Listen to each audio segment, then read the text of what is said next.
Posso domandarvi, figlioli carissimi, questa grazia che voi certamente non mi rifiutate. Amate il Papa. Olá, cristãos, tudo bom? Hoje eu vou abordar o porquê eu não posso ser católica romana em sã consciência e porquê vocês também não deveriam ser. Esse vídeo ele é bem complicado porque a vasta maioria dos meus amigos são católicos romanos e, pois, eu posso falar que eu acho mais justo, mais sincero, eu fazer esse vídeo antes do vídeo do protestantismo, só para elucidar o porquê eu deixei a igreja latina, porque eu parei de frequentar a paróquia, parei com a catequese e não confesso hoje a mesma fé que é a igreja católica romana. Então, eu já quero adiantar que existem muitas pessoas caridosas e gentis na igreja latina. Não é à toa que, se eu não me engano, é a maior ou uma das maiores instituições de caridade, então, do mundo, se eu não me engano.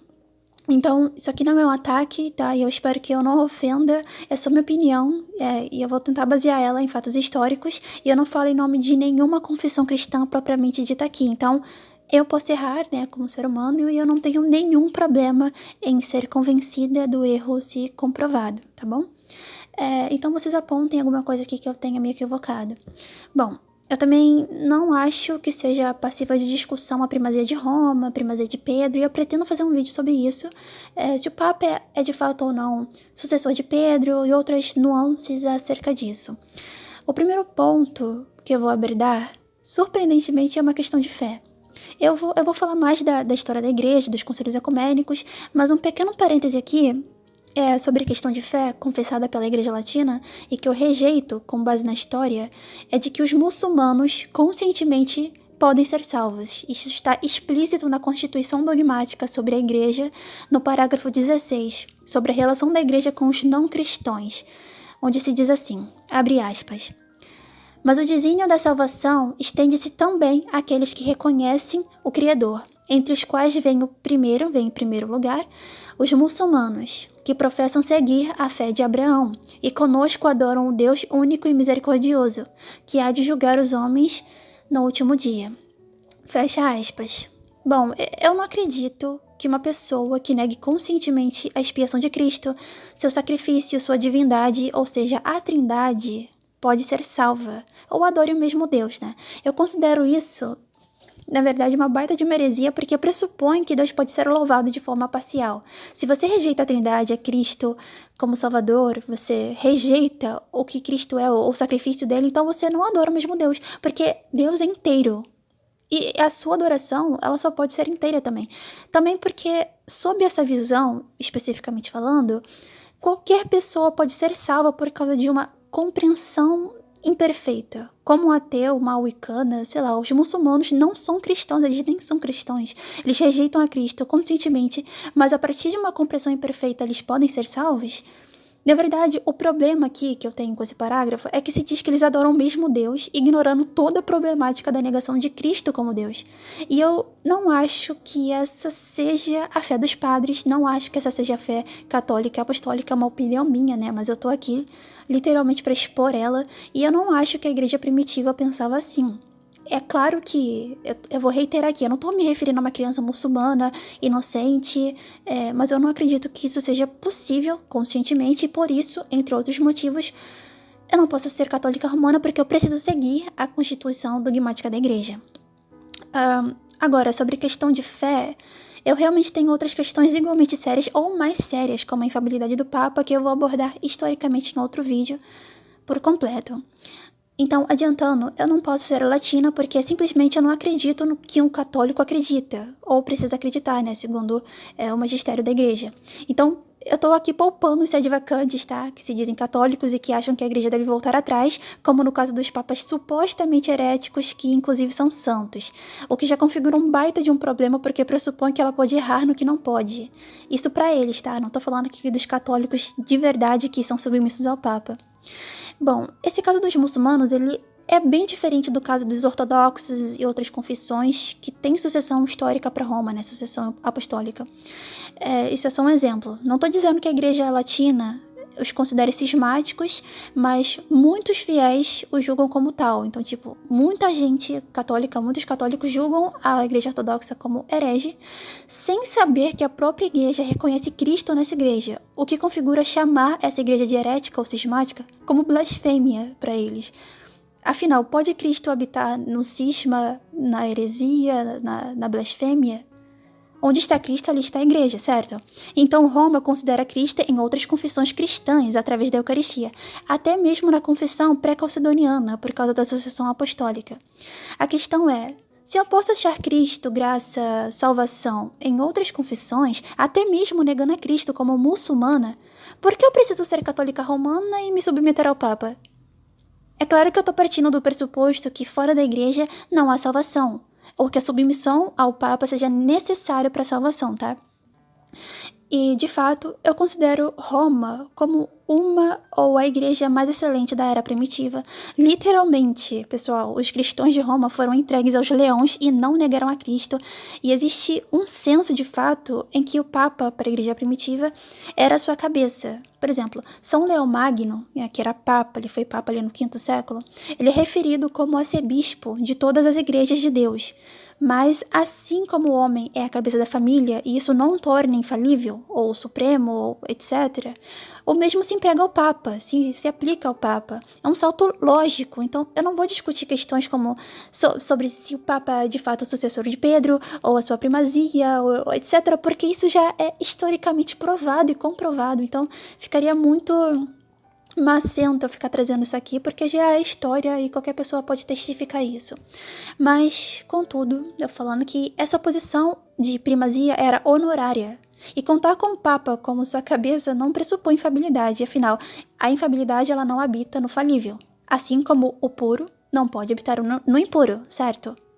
Essa é a lógica. Bom, a primeira situação aqui que eu vou elencar é que quando você estuda a história da igreja, na verdade, estudando a história da igreja, eu considero, na verdade, é um fato, não é uma opinião, que a eclesiologia primitiva ela é bem diferente da eclesiologia latina moderna. Então, para testificar, a partir de agora, eu vou citar alguns canões de concílios ecumênicos, ou seja, que são universais, em ordem cronológica para testar isso.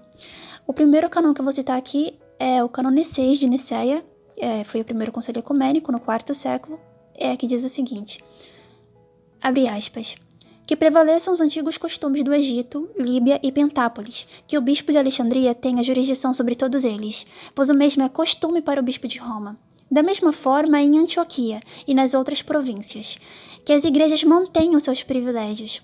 E isto deve ser universalmente entendido, que se alguém foi feito bispo sem o consentimento do metropolita, o grande sínodo declarou que tal homem não deve ser bispo. Se, porém, 2 ou 3, por amor natural à contradição, se opuserem ao sufrágio, comum dos demais, sendo razoável e de acordo com a lei, então que prevaleça a escolha da maioria. Fecha aspas. Bom, é importante a gente notar que desde cedo, como escrito aqui no canon, a igreja não admitia a decisão do Papa, suprema do Papa, mas a decisão da maioria. Esse primeiro concílio ecumênico, ele pondera jurisdições locais e não uma jurisdição universal do bispo de Roma. Isso é história e qualquer pessoa pode achar esse canon.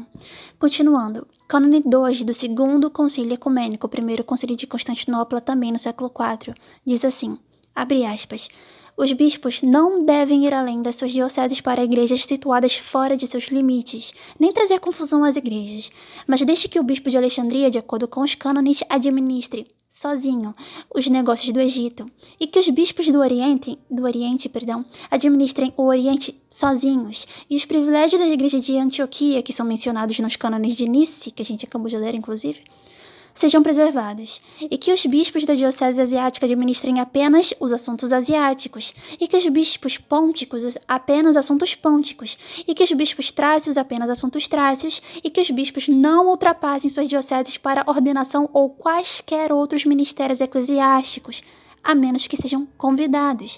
E sendo observado o mencionado canão sobre as dioceses, é evidente que o sínodo de cada província administrará os negócios dessa província particular, como foi decretado em Nice.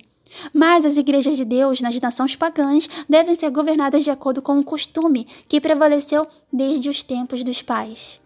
Fecha aspas. Esse cânon aqui, ele é ainda mais interessante, surpreendente, né? Ele é bem curioso, porque ele se encaixa na definição católica de galicanismo, que segundo Monteforte, um site católico bem famoso e expoente, é uma heresia, que limita o poder papal. E o cânon, ele não faz nenhuma ressalva ao bispo de Roma. Porém, a Roma moderna, a Roma de hoje, contemporânea, diz que desde o início da fé cristã se acreditava que o Papa podia intervir no Oriente. A gente está vendo aqui que, na verdade, isso não existia. É bem diferente de dever e poder. Então, mesmo que um católico diga que ele não deve, na verdade, intervir no Oriente para não criar confusão entre as igrejas, não significa que, de acordo com eles, ele não pode.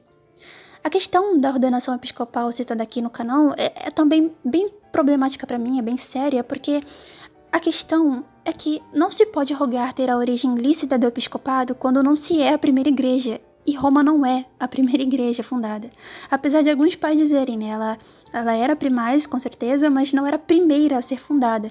Então, antes de Roma, já havia igreja católica. Afinal, o cristianismo ele se deu inicialmente no Oriente. E já existiam igrejas antes de Roma. Então, por que eu devo acreditar que apenas a origem episcopal vem de lá, quando igrejas antes da fundação de Roma já tinham essa origem legítima episcopal? Seguindo. O cânone 3 do mesmo concílio anteriormente citado, abre aspas. O bispo de Constantinopla, no entanto, terá prerrogativa de honra após o bispo de Roma, porque Constantinopla é Nova Roma. Fecha aspas. Bom, esse para mim, aqui eu tô citando ele só para provar, porque apesar da fundação petrina de Antioquia e Alexandria, que é reconhecida pelos pais e pela própria Roma, Constantinopla detinha o segundo lugar em honra. Então, assim como Roma, por ser a capital imperial, ok? Isso aqui eu vou abordar mais pra frente no vídeo, mas é um fato que Roma era primaz pela sua posição geográfica, não tinha nada a ver com o Ministério de São Pedro, etc. Afinal, a primeira igreja fundada por São Pedro, ou seja, a primaz de São Pedro, era Antioquia e não Roma. E isso é testemunhado até pela própria Roma, então eu não acho que isso seja um ponto de discordância entre eu e os católicos romanos, mas enfim. O cânone 9 do Concílio de Calcedônia, no século V, 451, também é um concílio ecumênico, diz assim, abre aspas, se algum clérigo tiver uma questão contra outro clérigo, ele não deve abandonar seu bispo e correr para tribunais seculares, mas que ele primeiro exponha o assunto ao seu próprio bispo. Ou deixe que o assunto seja submetido a qualquer pessoa que cada uma das partes possa, com o consentimento do bispo, escolher. E se alguém contrariar esses decretos, seja sujeito às penas canônicas. E se algum clérigo tiver queixa contra seu próprio ou qualquer outro bispo, que seja decidido pelo sínodo da província. E se um bispo ou clérigo tiver uma divergência com o metropolita da província, que ele recorra ao exarca da diocese ou ao trono da cidade imperial de Constantinopla, e lá seja julgado. Fecha aspas. Aqui, como no terceiro canão do Segundo Concílio Ecumênico e como testemunhado pelo documento Chieti de Roma, vemos a concessão da igreja a Constantinopla como segunda em primazia. Esse canão, na verdade, ele é universalmente aceito e, enfim, ele não é polêmico, né, digamos assim, como o cânone 28, por exemplo.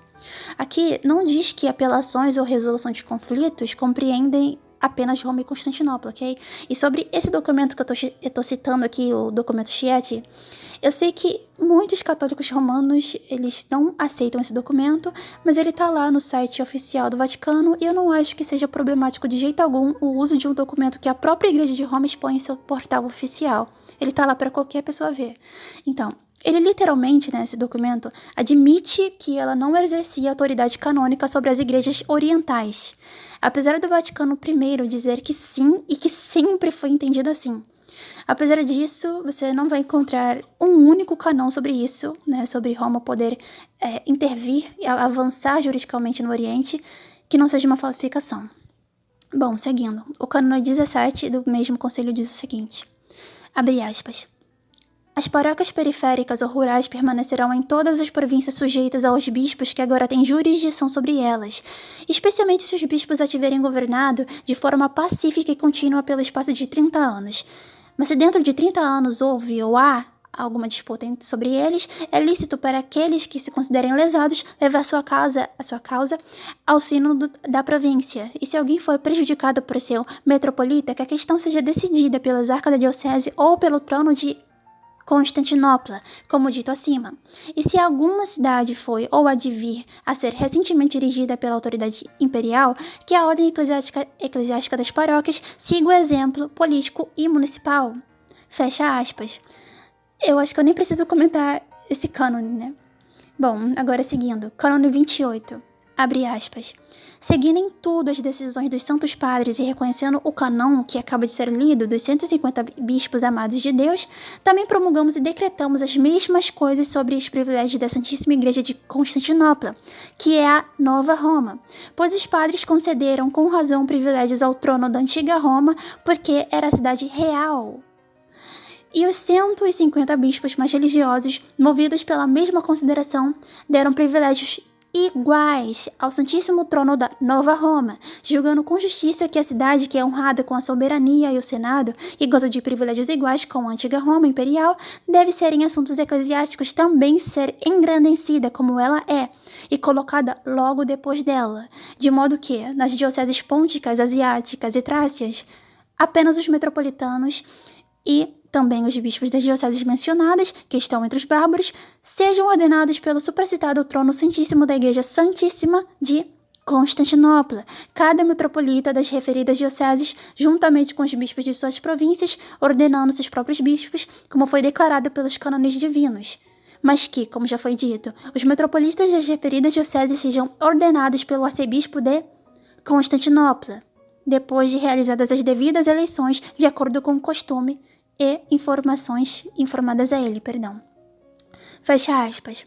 Bom, esse canal aqui, de longe, ele é o mais polêmico que eu vou citar aqui, porque ele foi rejeitado na época pelo Papa e por papas subsequentes, tá bom? Então, São Leão, ele rejeitou esse cânone, e eu também vou abordar sobre isso em um vídeo, né, sobre o Concílio de Calcedônia, mas mesmo com a rejeição do Papa, só para reiterar aqui, ele foi aceito por toda a igreja.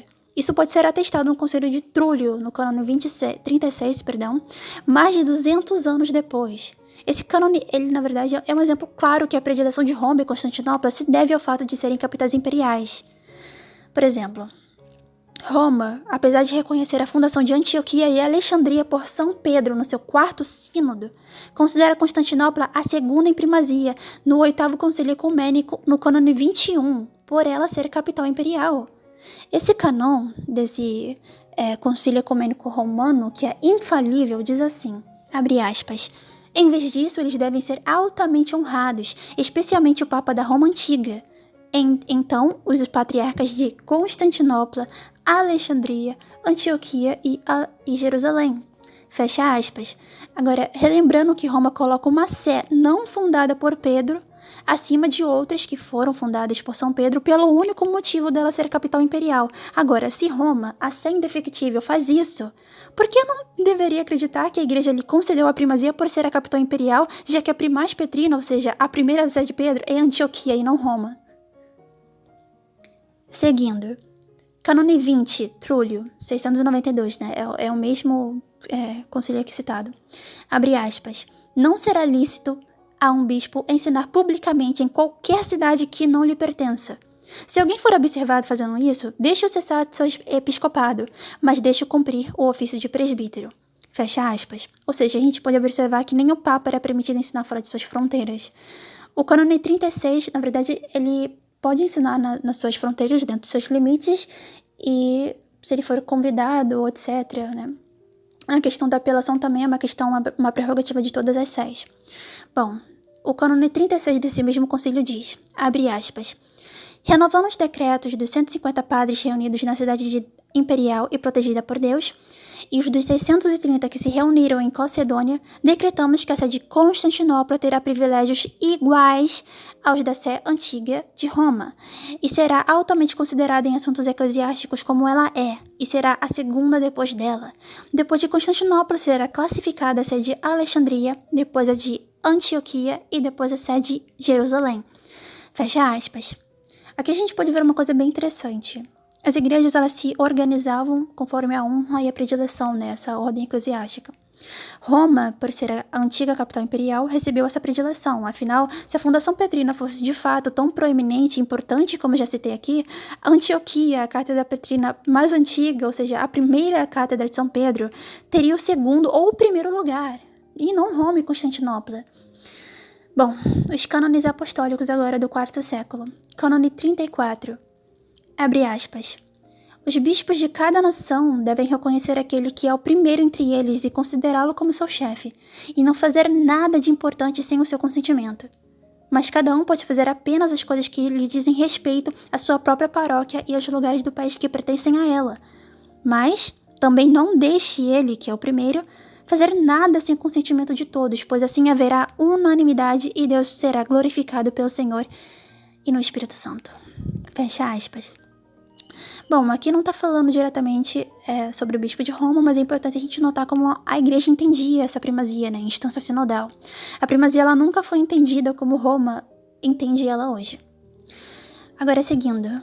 Cânone 35. Abre aspas. Que um bispo não se atreva a ordenar além de seus próprios limites, em cidades ou lugares não sujeitos a ele. Mas se ele for condenado por fazê-lo, sem consentimento daqueles que têm autoridade sobre tais cidades ou lugares, seja deposto, e também aqueles que ele ordenou. Fecha aspas. Novamente aqui a gente está vendo uma condenação à invasão jurisdicional. É interessante que todos esses canões que eu citei, eles são universais e infalíveis, mas eles se encaixam exatamente na definição de galicanismo, né, que é uma heresia para Roma. Mas você não vai ver nenhum católico dizer que a igreja naquela época era herege ou algo dessa natureza. Eu não vou me estender aqui, mas existe uma chuva de conselhos locais que reiteram essa visão, como o Conselho de Cartago, em 418, que proíbe a apelação a Roma, no cânone 17, que diz assim, abre aspas, se padres, diáconos e clérigos inferiores se queixam de uma sentença de seu próprio bispo, eles recorrerão ao consentimento do seu bispo, aos bispos vizinhos que resolverão a disputa. Se eles desejam fazer um apelo adicional, deve ser apenas para seus primatas ou para os conselhos africanos. Mas quem apelar para um tribunal do outro lado do mar, Roma, não pode ser novamente recebido em comunhão por qualquer um na África. Fecha aspas. Inclusive, Santo Agostinho estava presente nele, apesar dessa frase aqui ser atribuída a ele, tá? Mas não passa de uma paráfrase mal colocada para corroborar com o papado, porque ele nunca disse isso. Bom, eu vou fazer um vídeo, né, abordando as falsificações de distorções patrísticas, mas continuando.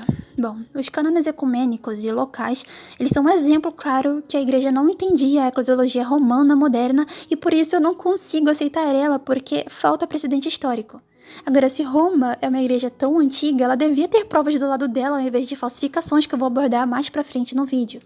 Então, existem ainda outros cânones de outros concílios ecumênicos, como o oitavo canão do Concílio de Éfeso sobre isso, e eu aconselho que vocês leiam sobre isso. Bom, um segundo tópico que eu vou abordar aqui é a falta de precedentes históricos para a supremacia do Papa e sua infalibilidade. Então, segundo a Constituição Dogmática, o Concílio de Bispos ele só tem autoridade junto ao Papa, e sem o Papa ele não tem autoridade. Só que, nessa perspectiva, não há nenhuma maneira que você possa limitar o poder do Papa. O Concílio Vaticano I, na verdade, ele chega a dizer que os concílios ecumênicos nunca foram necessários, porque eles só eram considerados ecumênicos e ratificados pelo Papa. Bom, o problema é que isso é uma mentira. A gente pode ver isso com o famoso Concílio de Latrão no século VII, onde o Papa declarou ele universal, ecumênico, e nem os próprios romanos consideram ele assim hoje. Eu só estou citando esse exemplo, e eu não tenho nenhum problema com a prerrogativa do Papa de convocar um concílio, um sínodo e etc.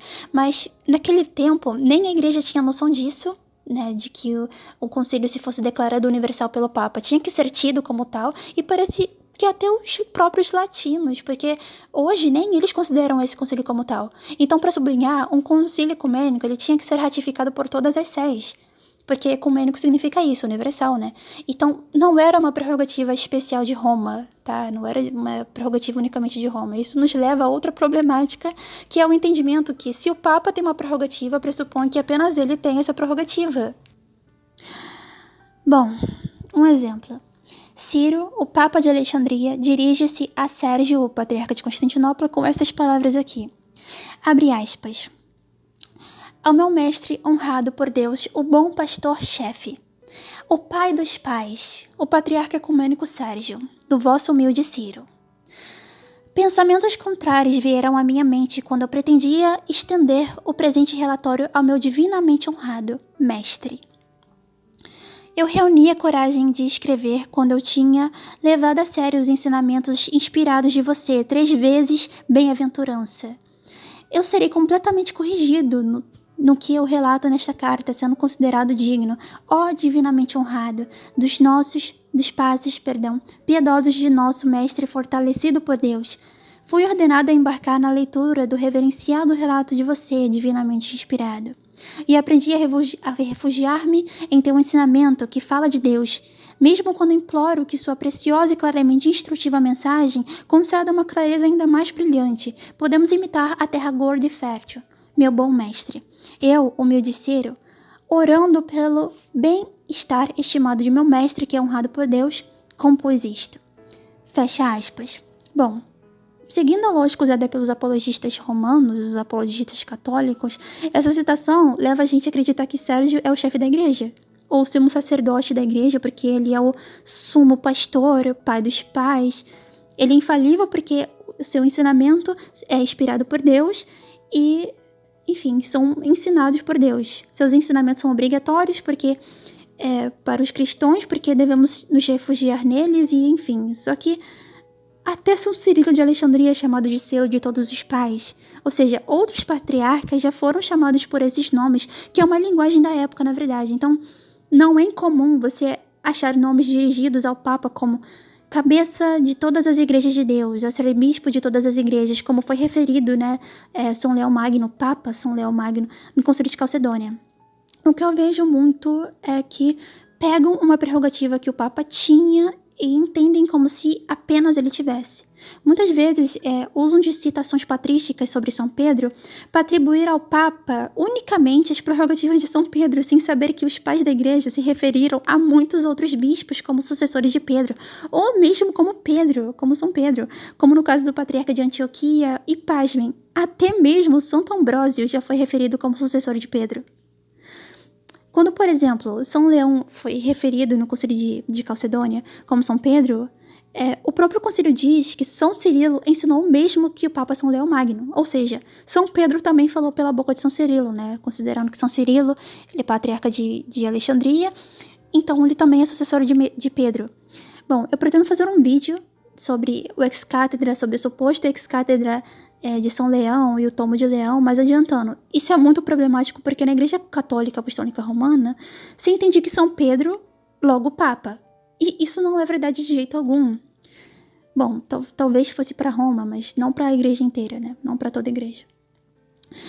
Isso me lembra de uma carta que um amigo me mandou para provar a primazia do Papa, a supremacia dele e algo desse tipo, algo dessa natureza, em que São Leão, esse mesmo Papa, dizia que um bispo ocidental de Tessália na Grécia não ficasse separado da sua cabeça, só que é de cunho universal que o Papa é a cabeça do Ocidente, assim como Alexandria é a cabeça da igreja de Alexandria, assim como Antioquia é a cabeça da igreja de Antioquia e etc. Isso não é problemático de jeito algum. Então, continuando, agora a gente vai abordar o caráter histórico de alguns concílios ecumênicos e ver se eles contribuem com a narrativa dogmática latina moderna. Bom, afinal, a Igreja Católica, ela clama ser a continuidade do primeiro milênio de uma tradição de 2000 anos, e se ela é de fato tradicional, ela não se alterou em essência, certo? Errado. Bom, eu vou iniciar aqui expondo por que a excomunhão de Nestório pelo Papa São Celestino não surgiu efeito universal no Sínodo Ocidental de 430, no século V. Eu não estou defendendo aqui o pamonha do Nestório, tá? Só estou dizendo que o Papa já tinha excomungado alguém e a Igreja não acatou essa excomunhão em âmbito universal, em âmbito ecumênico, tá? Então, apesar do Papa, ele agora, hoje em dia, ele ser considerado o chefe da igreja cristã, ele é considerado o chefe de cada cristão batizado, a igreja anciã, a igreja primitiva, ela não compreendia ele assim. E a excomunhão do Papa, as excomunhões do Papa, elas não eram de caráter autoritativo universal, tá? Fora da jurisdição dele, é claro. Bom, comprovadamente a Igreja nunca compreendeu o dogma do século XIX e tampouco colocou ele em prática, porque não havia contexto em que ele pudesse existir sem definição ou algo dessa natureza, apesar do dogma clamar que sim, né, que sempre foi entendido desde o início da fé cristã. Então, embora Nestório, que era o patriarca de Constantinopla, já tivesse sido excomungado pelo Papa, mesmo seu nome sendo retirado dos dípticos pela Sé de Roma, né? Lembrando que dípticos aqui é uma lista dos padres, dos bispos que estão em comunhão com Roma, então Roma tirou o nome de Nestório dos seus dípticos, não celebrava ele, excomungou ele no seu conselho, etc. Ele foi referido, né? Nestório foi referido no concílio de Éfeso como reverendo. Ele foi referido na primeira sessão, no início do concílio, como reverendo. No Concílio Universal de Éfeso, que é um concílio infalível. E o concílio diz assim, abre aspas, temos em nossas mãos a carta do Santíssimo e Reverendo Arcebispo Cirilo, que ele escreveu ao Reverendo Nestório. Fecha aspas. Bom, é inimaginável hoje um concílio divinamente inspirado da Igreja Romana receber um excomungado pelo Papa como reverendo. Agora, se a Igreja de Roma é a continuidade disto, por que isso é inconcebível hoje? Não somente a Igreja desconhecia a jurisdição imediata do Papa sobre cada cristão quando compreendia que as suas decisões só estavam certas se estivessem de acordo com a Igreja Católica. Por exemplo, São Cirilo, que é o campeão, bastião da ortodoxia e testemunha do sínodo, ele diz o seguinte, abre aspas, as profissões que foram feitas por Arcade Projectus, os bispos mais santos e piedosos, como também por Filipe, o presbítero mais religioso da Igreja Romana, são manifestas, ao Santo Sínodo, pois eles fizeram sua profissão de fé no lugar da Sé Apostólica de todo o Santo Sínodo dos amados e santíssimos bispos do Ocidente. Portanto, que as coisas que foram definidas pelo Papa Santíssimo Celestino, o bispo amado por Deus, sejam levadas a efeito, e o voto lançado contra o Nestório, o herege, pelo Santo Sínodo, que se reuniu na metrópole de Éfeso. Fecha aspas. Bom, aqui é claro que não somente São Cirilo, quanto os sínodos e até os legados papais compreendiam que a decisão do bem-aventurado Papa São Celestino só seriam levadas a efeito com a aprovação de toda a Igreja Universal. O problema é, hoje, o Papa não precisa da ratificação de um concílio para que suas decisões sejam levadas a efeito. Pelo contrário, o concílio que precisa dele. O concílio ele continua assim, abre aspas. Arcádio, o mais reverendo bispo e legado da Igreja Romana, disse, de acordo com os atos deste Santo Sínodo, necessariamente confirmamos com as nossas assinaturas as suas doutrinas. Fecha aspas. Ou seja, é a partir do sínodo que Nestório de fato é excomungado da Igreja, apesar do Papa já tê-lo feito. E até os legados papais, na verdade, acatam a máxima de que é a partir do Concílio Universal que ocorre de fato a decisão final, não a partir do sínodo regional romano. Porém, sim, o Papa São Celestino, campeão da ortodoxia, bem-aventurado, bastião da ortodoxia, selo de todos os padres, estava mais que certo em excomungar o pastado Nestório. Agora, só abrindo um parêntese aqui, porque acho que alguém pode abordar isso aqui nos comentários, sobre o discurso dos legados sobre a fundação petrina de Roma nos atos do concílio, eles não têm nada conflitante com a história. Negar a primazia de Roma, como eu já mencionei, é historicamente um absurdo e canonicamente herético. Você vai encontrar um monte de evidência sobre isso nos concílios. Bom, outro tópico para usar aqui como exemplo são as igrejas da África. Não é novidade para ninguém que São Cipriano de Cartago convocou 3 concílios locais contra a decisão do Papa Estevão sobre rebatismo e ganhou da decisão do Pontífice Ocidental em Cartago. Tá? Então aqui eu vou me abster de me alongar e abordar questões de fé, questões doutrinárias, a fórmula correta do batismo e que lado estava certo. Mas a real intenção de eu estar trazendo esse tópico para cá, essa citação para cá, é demonstrar como em questões eclesiásticas e doutrinárias, as igrejas não se entendiam muitas vezes apesar da decisão do Papa, e que por muitas vezes a decisão do Papa não era aceita como universal ou autoritativa. A questão é que Roma, por definição dogmática, pressupõe erroneamente que apenas seus sucessores detêm infalibilidade e supremacia e não toda a igreja junto com os patriarcas, mesmo aqueles que são sucessores ordenados pelo próprio São Pedro. Rogam para si prerrogativas que nem São Pedro rogou para si enquanto ele estava sentado por anos sobre a sede de Antioquia. Bom, agora falando sobre essa supremacia e infalibilidade, a citação do dogma diz o seguinte, abre aspas, Quando, portanto, alguém diz que o Papa de Roma tem apenas o cargo de supervisão ou orientação, e não o poder completo e supremo de jurisdição sobre toda a Igreja, não apenas em assuntos de fé ou moral, mas também em assuntos que dizem respeito à disciplina e administração da Igreja em todo o mundo, ou que o Papa tem apenas a parte principal, mas não toda a plenitude desse poder supremo, ou que esse poder não é real e imediato, sobre todas as igrejas individuais ou sobre todos os clérigos e fiéis individuais, seja anátema. Fecha aspas. Ou seja, é uma jurisdição imediata, ou seja, sem a mediação de um concílio, de um sínodo, não tem uma corte a qual o poder é imediato. Ele é sobre toda a igreja, sobre todo clérigo, todo bispo, todo fiel, imediato. Ou seja, não tem um sínodo sobre aquilo ali para julgar se aquela decisão de fato é válida e genuína. Porém, em 1000 anos, os cânones eclesiásticos compreendiam que, como eu já citei, um bispo não deve se atrever a ordenar além de seus próprios limites em cidades e lugares que não estejam sujeitos a ele. Bom, então, além dos cartagienses contrariarem a decisão do Papa 3 vezes, o que por si só já diz muita coisa, e mesmo Roma moderna pressupondo que todos ali já entendiam a supremacia jurídica universal do Papa, os 3 concílios não somente conflitam contra o Papa, como contrariam suas decisões supremas, seus sermões universais. Ou seja, os concílios ecumênicos infalíveis até aqui citados não tinham noção do que Roma hoje diz que eles tinham. Eu não estou dizendo aqui que São Cipriano de Cartago desacreditava da autoridade de São Pedro ou mesmo da primazia de Roma, mas o entendimento das igrejas africanas e da igreja católica primitiva sobre primazia era bem diferente de uma autoridade jurídica, legalista, imediata e universal. Contudo, assim como qualquer outra sé, Roma tinha autoridade jurídica sobre seu próprio território. Outro exemplo, agora sobre os atos iniciais do Segundo Concílio de Constantinopla. Eu vou explicar aqui porque o Papa não foi mencionado, sendo ele o primaz. A razão é que, de fato, havia Papa legítimo. O nome dele era Vigílios, mas a igreja não estava em comunhão com ele porque ele se afastou da igreja, ele cismou da igreja. A seguir, eu vou citar a citação do concílio que diz assim, abre aspas, quando, por exemplo, Vigílios, Papa da antiga Roma, veio aqui, ele em resposta às nossas perguntas, repetidamente anatematizado, ao escrever os 3 capítulos, confirmou sua firmeza nessa visão. Quando você veio aqui ao meu convite, trocaram-se cartas entre você e Vigílios para uma assembleia comum. Mas agora ele havia alterado sua visão. Não teria mais um sínodo, mas exigia que apenas os 3 patriarcas e um outro bispo, em comunhão com o Papa e os 3 bispos ao redor dele, decidissem o assunto. Fecha aspas.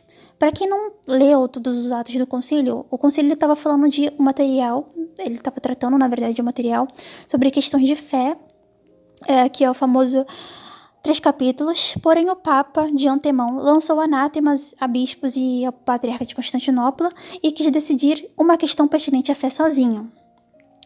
O concílio continua dessa maneira. Abre aspas.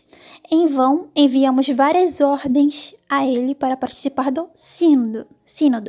Ele rejeitou também nossas 2 propostas, ou de convocar um tribunal para decisão, ou de realizar uma assembleia menor, na qual, além dele e seus 3 bispos, todos os outros patriarcas deveriam ter lugar e voz, com 3 a 5 bispos de sua diocese. Ainda assim, ele se recusou a fazer isso em comunhão com você e seu sínodo.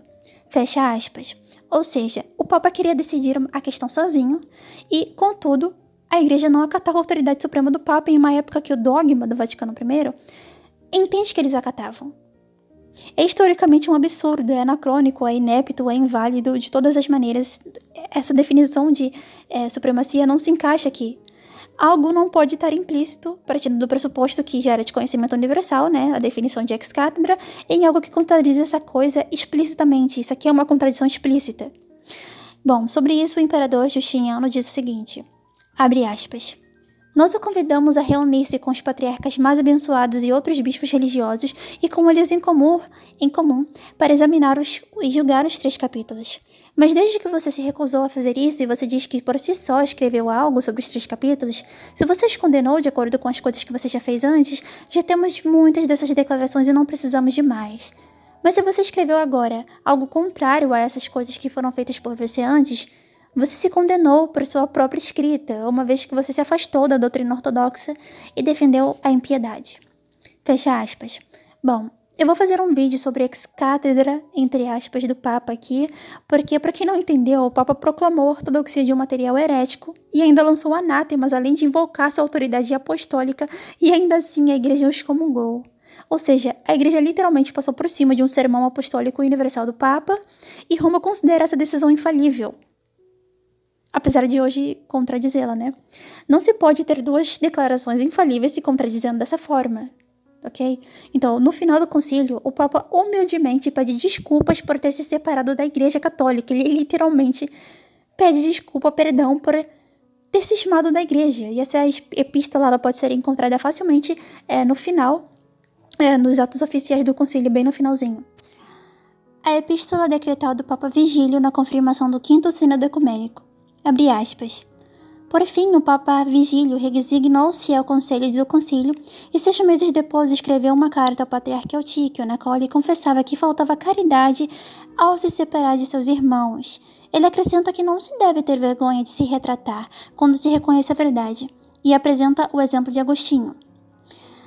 Fecha aspas. Então, além do Papa fazer uma declaração universal que foi rejeitada, todas as suas decisões e excomunhões em conjunto não tiveram aprovação, nem pela Igreja Ocidental. Pelo contrário, depois que Vigílio se desculpou por ter cismado da Igreja e quando ele, por fim, excomungou, anatemizou os 3 capítulos, inúmeras igrejas ocidentais, incluindo as do norte da África, também igrejas da Itália, quebraram comunhão com o Papa e o excomungaram.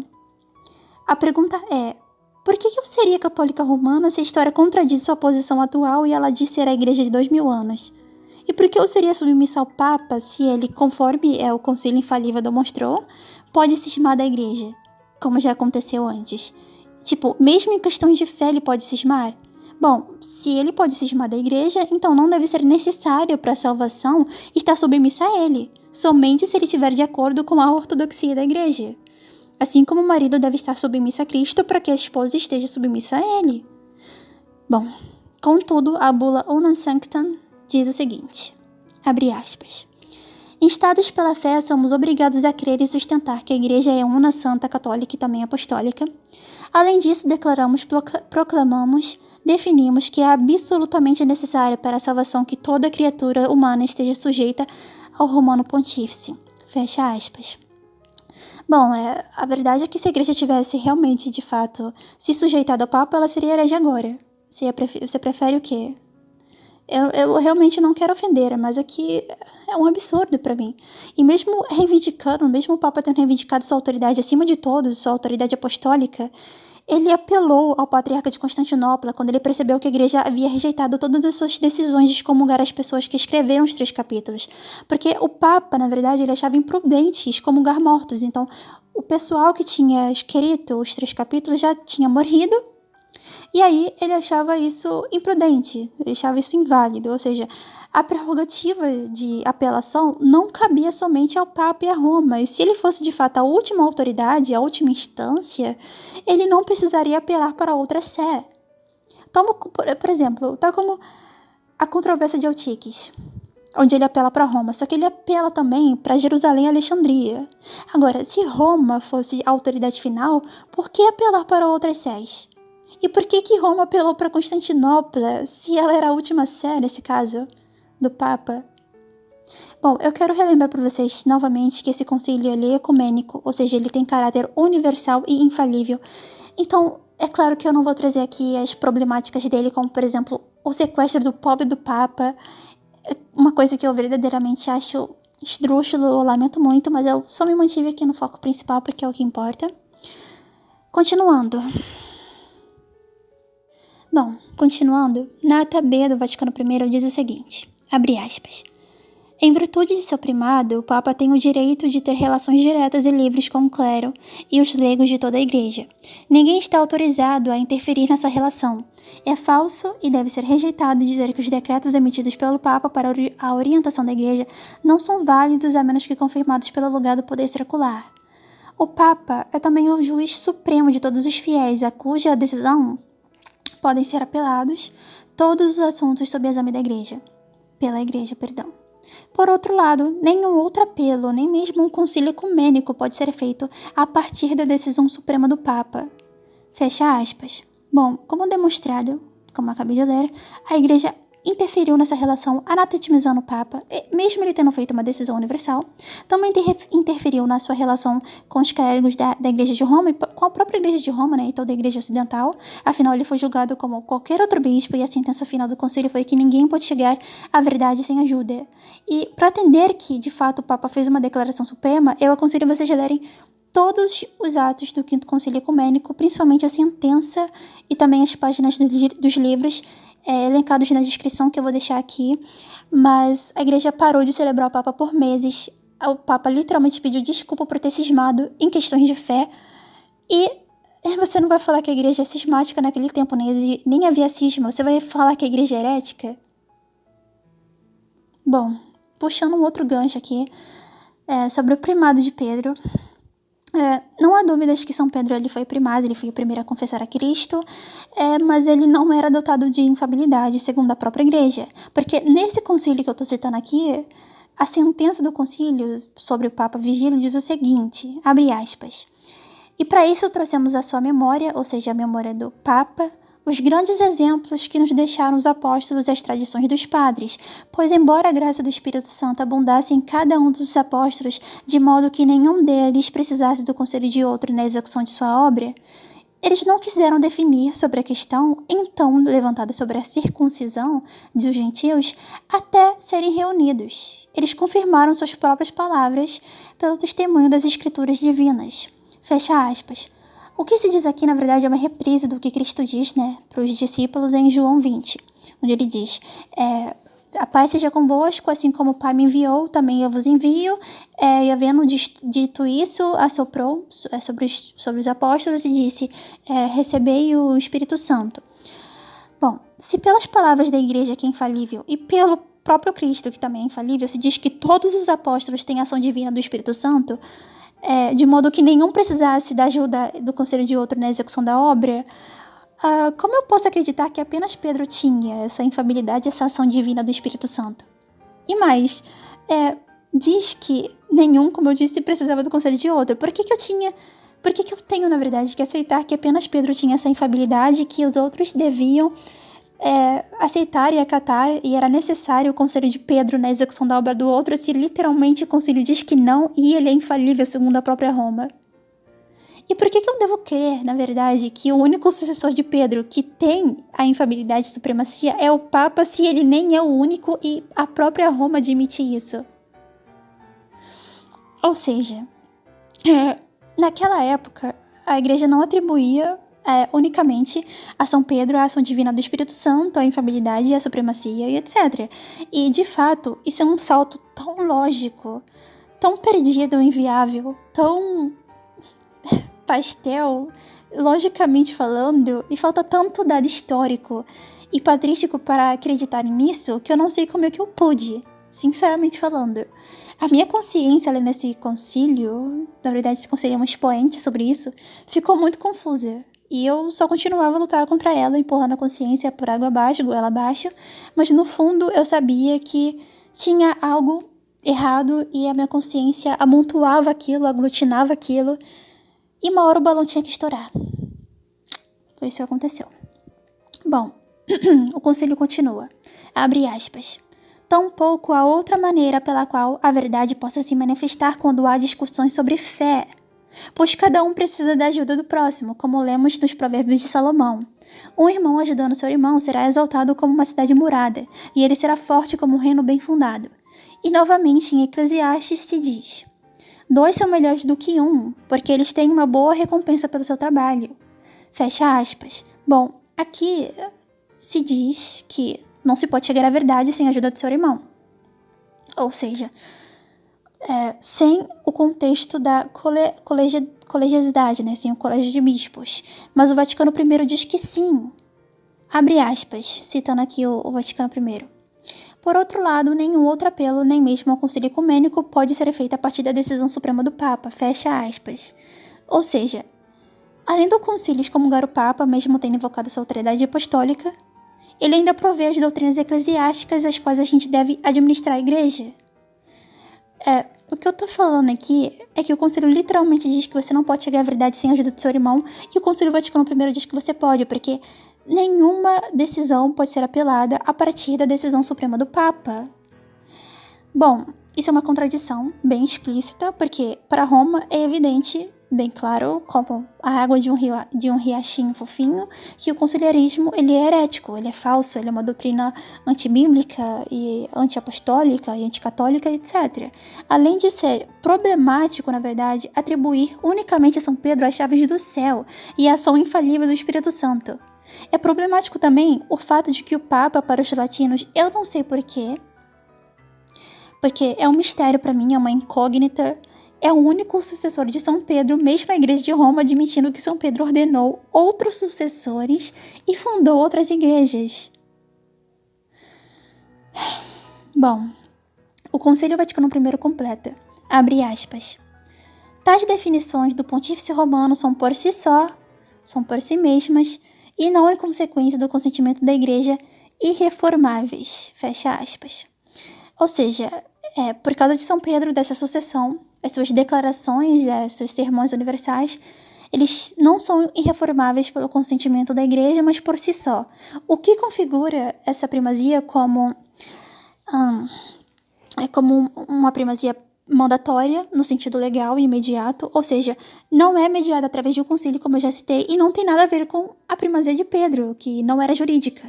Você pode ler isso no Concílio de Jerusalém, por exemplo. Quem proclama o primeiro decreto universal da Igreja é São Tiago, não é São Pedro. E sobre esse entendimento romano de primazia e essa autoridade jurídica, não é uma distorção, é como se segue, logicamente, o que está prescrito, né? Apesar de toda a ginástica mental dos tradicionalistas para negar o que o documento na verdade é, mas é só quando convém, né? Bom, agora, se de fato proceder de São Pedro era tão importante, por qual motivo Constantinopla era a segunda em honra, já que Alexandria e Antioquia são sés petrinas? Como pode Roma, o bastião da ortodoxia, o pilar da fé, da indefectibilidade, por causa da sua fundação por São Pedro, colocar uma sé que não foi fundada por São Pedro acima de outras que foram? Aliás, como é que eu posso acreditar que apenas os sucessores de Roma têm a infabilidade sobre os outros, mesmo ela reconhecendo outros sucessores e outras sés de Pedro? Eu tenho que reiterar isso aqui várias vezes para entrar na cabeça das pessoas, porque Roma ser unicamente a única sucessora de São Pedro não existe, isso é falso. Bom, o martírio de São Pedro, falando agora, ele concedeu a Roma, unicamente a Roma, a fundação por São Pedro, a sucessão de São Pedro, e onde isso é compreendido na história da Igreja? Bom, sobre a infabilidade eu vou fazer um vídeo, para não me alongar mais nesse tópico. O dogma dispõe da seguinte definição sobre isso, abre aspas. Aderindo fielmente, pois, à tradição herdada desde os primórdios da fé cristã, nós, com a aprovação do Sagrado Santo Sínodo, para a exaltação da Igreja Católica, religião e salvação dos povos cristãos, ensinamos e definimos como dogma revelado, divinamente revelado, que o Pontífice Romano, quando fala ex cátedra, em virtude de sua suprema autoridade apostólica, decide que uma doutrina relativa à fé ou moral deve ser mantida por toda a Igreja que ele possui, em consequência da ajuda divina que lhe foi prometida em São Pedro. Bom, fecha aspas. Porém, eu tenho que reiterar novamente, a Igreja nunca compreendeu a infabilidade de um único bispo em questões de fé.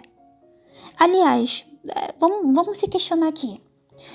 Quantas heresias poderiam ser facilmente dissolvidas se apenas o pronunciamento do bispo de Roma fosse proclamado?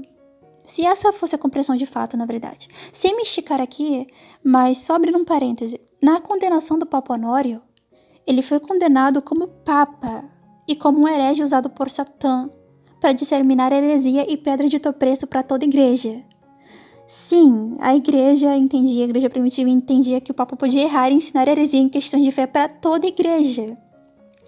Aqui você não pode apelar nem para a evolução do dogma, porque sobre questões de fé, Roma declara que isso sempre foi entendido desde o início da fé cristã. Ou seja, como um católico romano, você não pode acreditar que isso foi um entendimento posterior, porque para Roma isso sempre foi entendido desde São Pedro, apesar da falta de provas, né? Então, concluindo, para não me estender sobre isso, eu vou fazer um vídeo sobre, mas se esse dogma fosse entendido como é na igreja, ela não condenaria um papa como uma pessoa que pode errar como pastor em questão de fé e ser usado por Satã para disseminar uma heresia para toda a igreja. No máximo, o que a igreja deveria ter feito, se esse era o entendimento, era fazer uma exceção ao papa e condenar ele em sentido privado, etc., e não um pastor que dissemina uma heresia para toda a igreja. É um tópico para se refletir. E mesmo se São Pedro tivesse essas tais prerrogativas, absolutamente toda vez que o dogma está se referindo a São Pedro aqui, ele está se referindo também a Alexandria e Antioquia, pois é testemunhado massivamente pelos pais da igreja, pela tradição, pela história, que ambas foram fundadas por São Pedro, ambas são petrinas e ambos seus patriarcas são sucessores de São Pedro. Bom, além que São Pedro ele é entendido como protótipo de bispo, né? Ele é o pilar dos bispos, ele é um protótipo de bispo. Ou seja, todos os bispos sucedem de São Pedro e dos apóstolos. Agora, sobre a fundação petrina de Antioquia e Alexandria, para quem tem dúvidas sobre isso, você pode ver isso no Denzinger, você pode ver isso no site oficial do Vaticano, no testemunho do Sínodo de Roma no IV século, no testemunho de papas como Damaso I, Papa São Leão Magno, Papa São Gregório Magno e muitos outros. Porém, quando você testifica, através dessas fontes que eu estou citando, que São Pedro de fato ordenou e fundou outras igrejas, uma carta da manga, de repente, é tirada da manga, né? Uma carta mágica é tirada da manga e essa carta se chama Martírio de Pedro, Martírio de São Pedro. Só que isso na verdade não é nenhuma novidade que o Martírio de São Pedro ele é invocado quando se é provado que São Pedro, além de fundar outras igrejas, também ordenou outros sucessores. Mas de onde surgiu isso? Qual é a origem desse argumento? De onde ele se origina? De verdade, porque absolutamente nenhum patrístico, canão, as escrituras ou qualquer outro historiador atribui sucessão apostólica somente ao lugar ou à igreja em que o apóstolo faleceu. E nenhum outro apóstolo, na verdade, coincidentemente, magicamente, é alvo desse argumento. Por um simples motivo, na minha opinião. Não é conveniente, não convém. Ninguém fica traçando historicamente a trajetória de um apóstolo para dizer que apenas onde ele morreu tem sucessão. Além disso ser uma distorção do que é a sucessão apostólica, porque a sucessão apostólica ela se dá por ordenação e permissão, não existe mais ou menos sucessão, ou você tem sucessão ou você não tem. Então, o fato do martírio de Pedro ter ocorrido em Roma não dá a ela uma sucessão maior que Alexandria e Antioquia. Ela tem sucessão de Pedro, mas ela não é a única. A verdade é que São Pedro fundou outras igrejas e apenas Roma ter sucessão petrina pelo martírio de São Pedro é de longe uma tremenda distorção do que é a sucessão apostólica e, segundo a minha opinião, é uma impiedade com as suas irmãs de fundação. Nicola de Cusa, por exemplo, o autor do famoso tratado Concordância Católica, escrito lá no século XV, ele foi cardeal e legado papal, então ele era um expoente sobre isso. Ele usa uma falsificação, eu não sei dizer se intencionalmente ou não, para dizer que Antioquia, apesar de ter sido fundada por São Pedro, não tem primazia, sendo ela a primeira a ser fundada, porque ela se difere de Roma. Essa falsificação pode ser encontrada na página 112 desse tratado, onde lê-se uma carta do Papa Marcelino I, onde diz: se sua igreja em Antioquia... abre aspas. Se sua igreja em Antioquia, que uma vez foi a primeira, cedeu a de Roma, não há igreja que não esteja sujeita à sua autoridade. A ela, como chefe, todos os bispos que desejam fazê-lo podem recorrer e apelar. Fecha aspas. O motivo é que esse argumento, que essa consciência de que Roma é a única sucessora pelo martírio de Pedro, precisam ser dissolvidos pela verdade. E a verdade é que esse pensamento é uma mentira, porque nenhum pai da igreja atribui a apostolicidade exclusiva a Roma ou a nenhuma sé pelo martírio de um apóstolo, e provavelmente muita gente que está me ouvindo agora nem tem noção, nem sonho em saber que São Pedro fundou outras igrejas e que existem outros sucessores de São Pedro, legítimos. A lista de pais atribuindo a sucessão petrina a outros bispos é extensa e eu farei um vídeo sobre isso. Também eu reitero que essa educação, quando baseada numa inverdade, reiterada várias vezes, sem objeção, ela passa a ser tida como verdade. Então, o próprio Nicolau de Cusa, ele diz que não há dúvidas que Antioquia foi fundada por São Pedro, ela foi a primeira sede de Pedro, mas ela não é tão petrina quanto Roma, porque, segundo a citação fácil do Papa Marcelino, Antioquia cedeu a Roma. Né? Isso é um argumento, na verdade, muito usado, muito utilizado, que é o argumento de existe uma única cátedra, mas 3 sés, ou a cátedra saiu de Antioquia e foi para Roma. Tá bom, mas isso precisa ser provado. Onde essas sentenças, essa consciência, esse pensamento são referidos pelos padres da igreja ou pela história? É um argumento, na verdade, furado como peneira porque ele só funciona por comodidade. Se uma pessoa estuda minimamente sobre Antioquia e Alexandria, ela entende que ambas são irmãs petrinas de Roma. Também contraria o ensino de vários papas, como já citei, incluindo o Papa Leão IX, que é o Papa do Cisma. Então, outros expoentes, como o cardeal Bellarmino e outros apologistas latinos, usam deste argumento que é enfadonho para dizer que apenas Roma tem sucessão de São Pedro. Outros, na verdade, tentam dizer que Roma tem uma fundação mais excelente devido à ordenação paulina e petrina. A problemática é que Antioquia também tem exatamente essa fundação, com essa mesma excelência por Pedro e Paulo. E antes de Roma, ou seja, ela foi ordenada, ela tem a ordenação de Pedro e Paulo antes de Roma, ela é a primaz em todos os sentidos, no sentido da ordenação de São Pedro e no sentido da ordenação de São Paulo. Ou seja, o que importa aqui, na verdade? É o lugar ou é a sucessão? Isso tudo em nome da conveniência, né, da impiedade, baseando-se em falsificações inescrupulosas, em mentiras, etc. E eu tô falando isso aqui pra não ofendendo vocês, mas, eu acho que a gente tá de acordo que eu posso descer o pau em falsificação, porque elas são mentiras, em mentira você desce o pau mesmo, você desce a lagoinha na mentira. E a verdade, ela não deve ofender. Então, a verdade seja dita, quem compra da mentira não compra da verdade, e uma verdade baseada em mentiras é o que, senão uma mentira bonitinha, enfeitada, coloridinha. Então, para dizer que o Papa é o único sucessor de São Pedro, deve-se negar o ensino de muitos papas e também de concílios romanos. Para dizer que o martírio de Pedro concede unicamente sua sucessão a Roma, precisa ser provada do ponto de vista testemunhal e histórico. Isso é uma tradição, isso na verdade é uma distorção da tradição da igreja. Para dizer que São Pedro concedeu as chaves do céu apenas aos sucessores de Roma, você precisa provar. Na verdade já é problemático, né, dizer que apenas São Pedro foi concedida as chaves do céu, mas mesmo se você acreditar na sua supremacia e na infalibilidade nessa prerrogativa de São Pedro, você deve dizer que existem 3 sés infalíveis, afinal ele ordenou em 3 sés. Por que Roma seria infalível? Por que somente Roma, então? Além de que, você também precisa provar historicamente que Antioquia, quando Roma ainda não era fundada, tinha infalibilidade de jurisdição universal ainda sob o bispado de Pedro, que durou quase uma década. Inclusive, isso é testemunhado pelo Denzinger e por papas como São Gregório Magno. Também pelo Sínodo Romano do IV século. E eu só estou citando esse fato aqui porque, sim, antes de Roma, São Pedro fundou uma igreja e permaneceu lá por quase uma década. Tempo suficiente para provar que Antioquia tinha jurisdição universal sobre as outras igrejas, certo? Então isso deve ser provado, na verdade, comprovado. Assim como também a infabilidade, pois ela abordava questões de fé. Essa igreja, né, Antioquia, ela abordava questões de fé e enviava cristãos, missões em nome de Cristo, antes da fundação em Roma, que ainda era pagã e vivia atirando cristão à cova dos leões, né? Eu não estou me referindo à igreja de Roma, mas ao Império Romano. Bom, sobre a citação dessa carta espúria do Papa, vem outra razão, que é o número astronômico de falsificações. Eu não estou exagerando.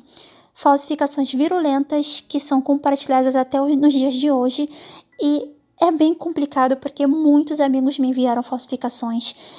Muitas pessoas reciclam essas falsificações, até padres me enviaram essas falsificações, elas foram de longe, na verdade, uma das minhas maiores decepções.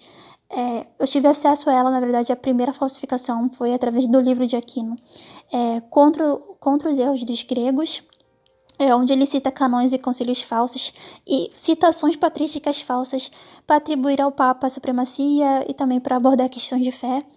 E essas falsificações, elas perduram até nos dias de hoje. Então, eu não digo que não haja citações genuínas, né, nos livros de Aquino, nesse livro de Aquino, mas muito mais da metade são falsas, e isso diz muita coisa.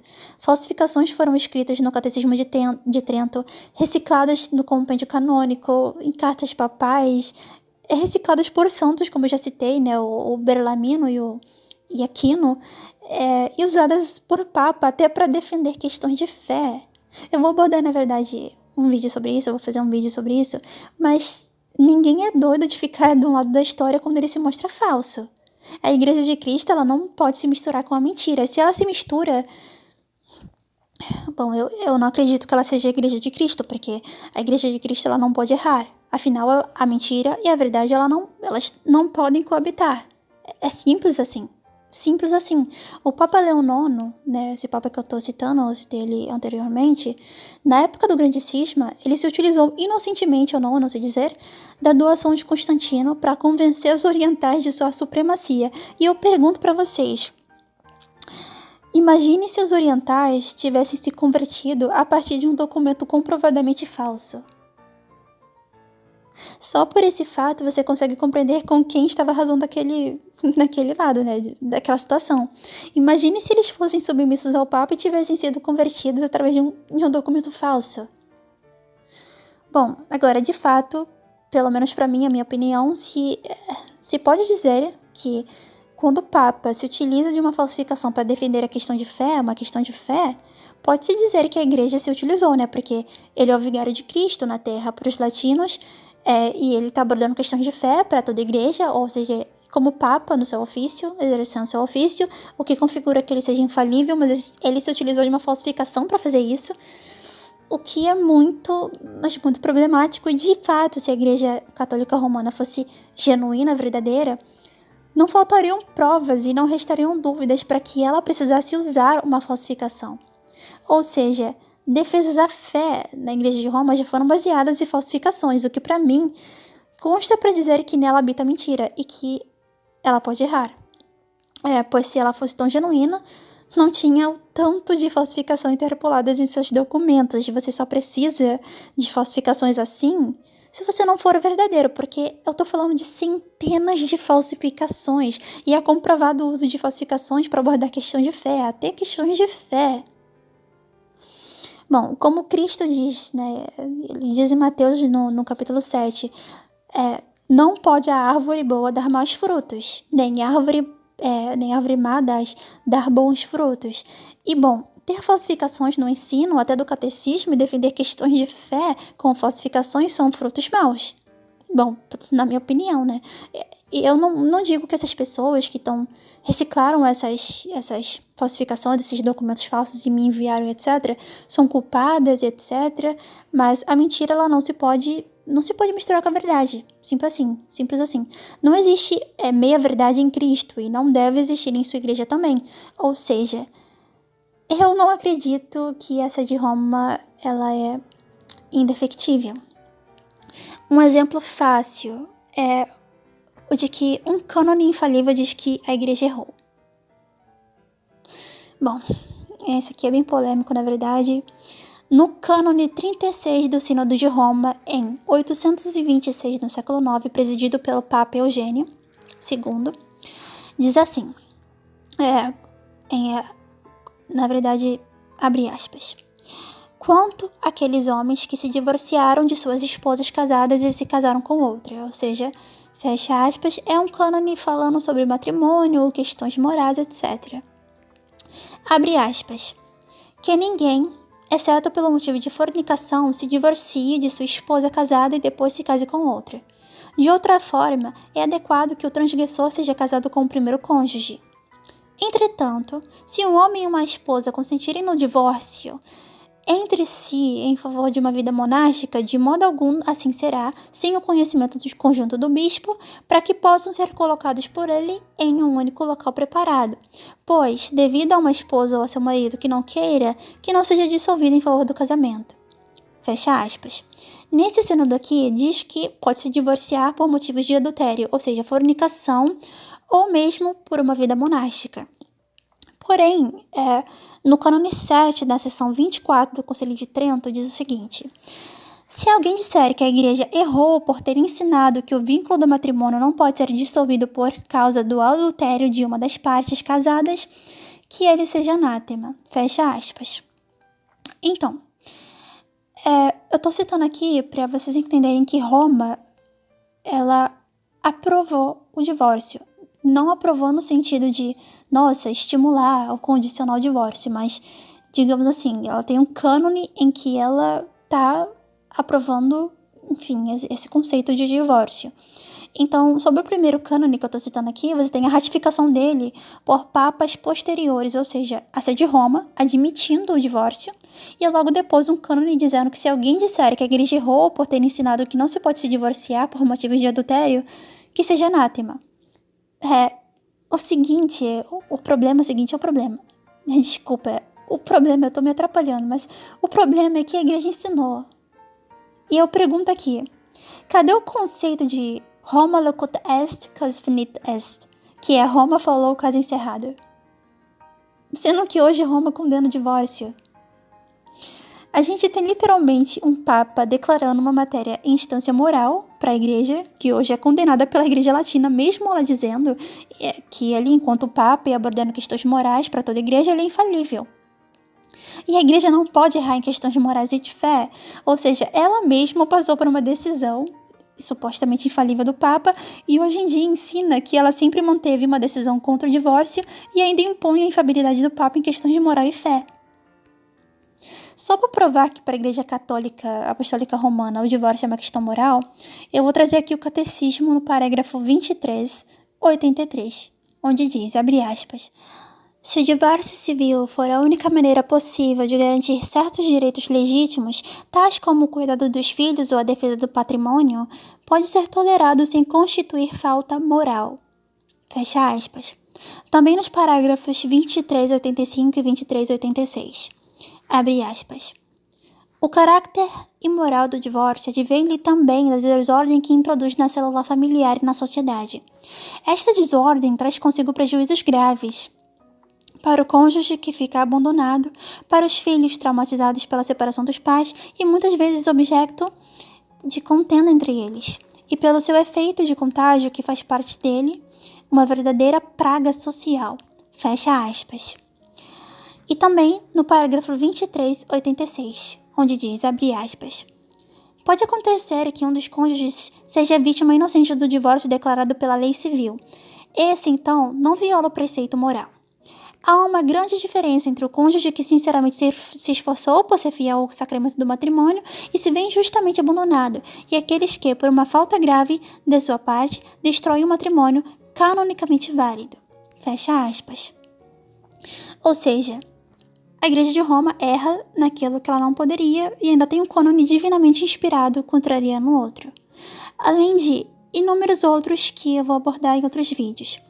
E qualquer pessoa que fale que, na verdade, ela não está se contradizendo ou está usando de uma ginástica mental aqui, sabe que está indo contra a própria consciência, porque, literalmente, ela aprovou o divórcio no sínodo de 826.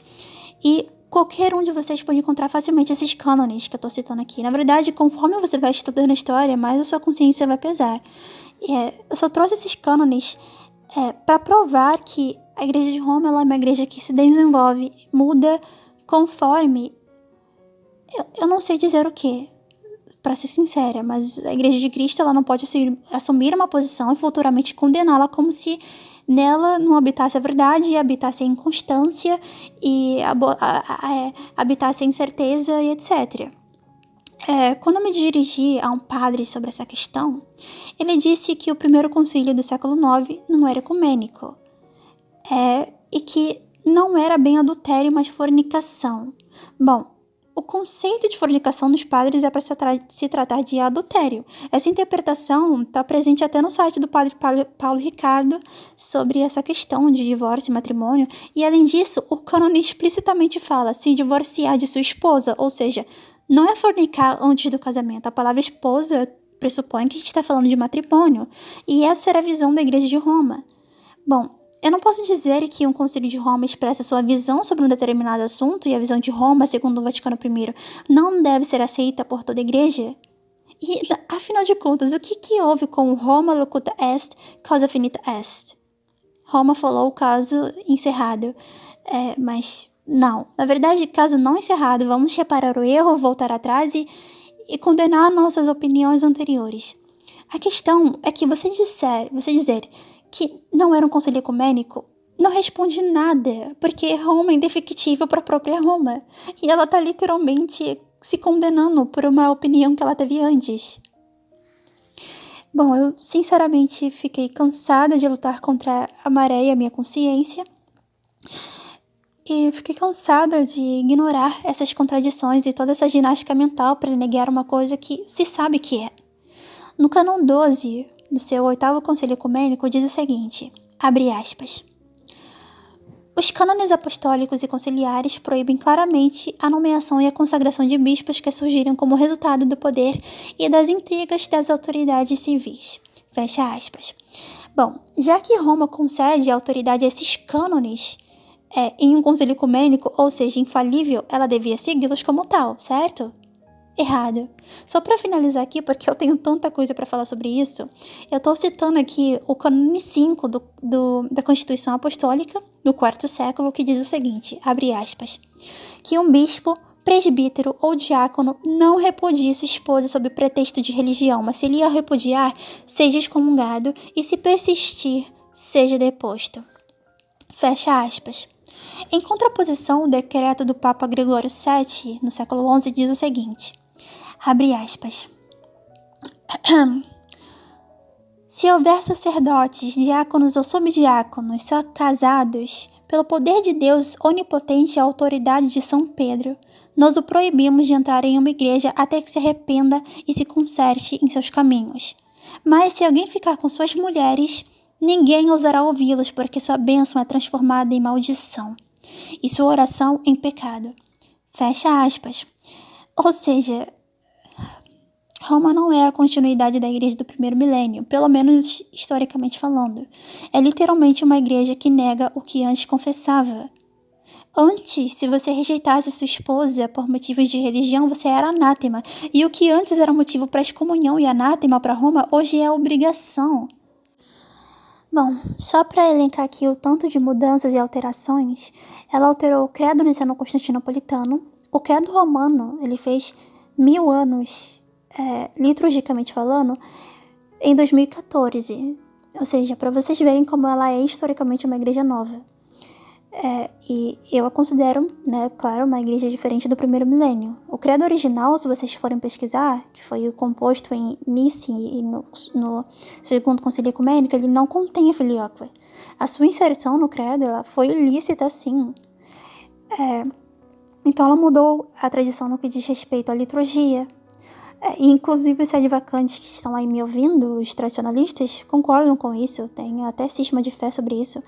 Ela mudou quanto à Eucaristia e muitos papas reiteraram que não se podia mudar a fórmula sobre as duas espécies, ou seja, sobre o pão e o vinho, que era feito na igreja primitiva, incluindo o Papa São Gelásio, como aqui menciona na Suma.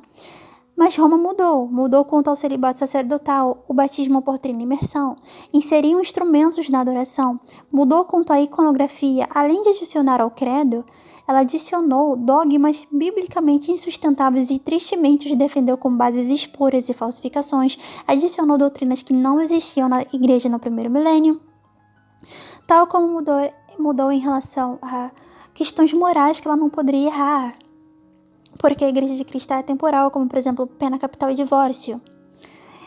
Ou seja, uma vez, na verdade eu estou dizendo aqui, como minha opinião, ou seja, eu não acredito que essa de Roma seja indefectível e inerrante, porque ela já se alterou.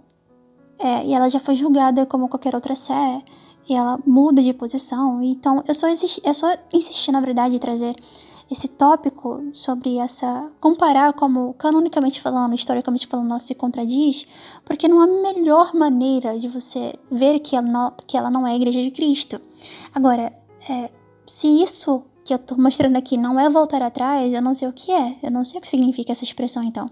E eu não acredito que a igreja possa voltar atrás, apesar do pobre punhado de tradicionalistas que acreditam na revogação do Concílio Vaticano II.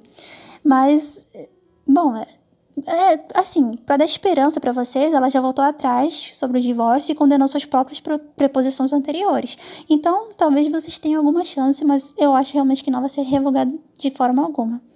Bom, a verdade é que se esses tradicionalistas católicos, esses sedevacantes, de fato soubessem das centenas de mudanças, eles não achariam que o Concílio Vaticano II foi o ato de fundação de uma nova religião.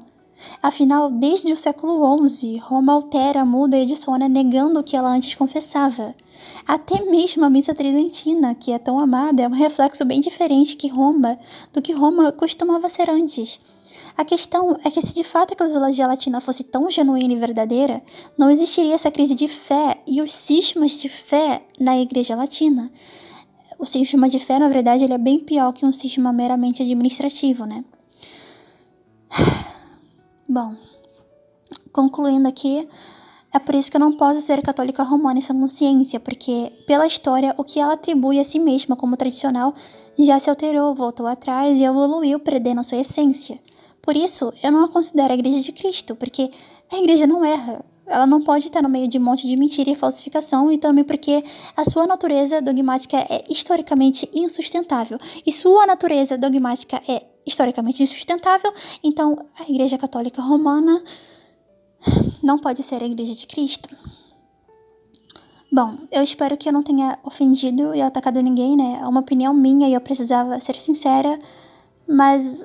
Bom, é claro que entrou num vídeo desse, sendo católico, eu devo ter irritado de alguma forma, mas eu precisava expor o porquê, na verdade, eu não posso seguir a Igreja Romana, porque que eu não posso seguir essa igreja em sã consciência.